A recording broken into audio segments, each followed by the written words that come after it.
Everyone, this is Tim from Your Six Tech. Today in this video, I'm going to show you how to use the internet browser on your Google Chromecast. So there's a bunch of different apps that you can use, and some of them are just really bad. But I'll show you one that I kind of like. So let's go on over to apps and scroll on down.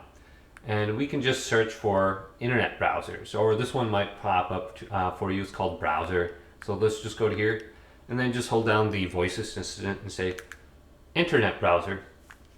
And then you can just check them out under here. So you got, this one is paid. I don't like this one, internet browser, Android TV. So you can try some of these out. I tried this one right here, the one that just says browser on it.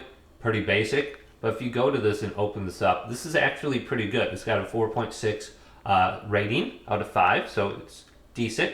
And then when I go to it, it's got all these bookmarks on the top that you can instantly go to. So we can just go to Google right away and select this.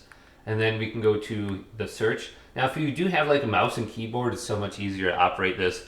Then we can just hold down the voice assistant button once again and type in a URL. So let's try it out. N4G. And see if this pops up. My favorite gaming website for journalism or news. So let's go to this and just check it out. Now you can add your bookmarks on it, and it's so much easier to find everything. So let's go to the top and bookmark this. All right, save bookmark. And this is actually useful. This is a little bit quicker than the one I used on my Fire Stick. Now this site usually has a bunch of ads on it, so we'll just scroll on down and see if it's got ads. Look like the ads are getting blocked, so that's good.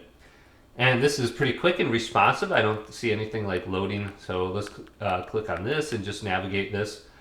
And yeah, I like this one. It works. A lot of these are really, really poorly designed, and this one is actually pretty good. So go ahead and just check out the internet browser on your Chromecast. Hopefully this video did indeed help you out.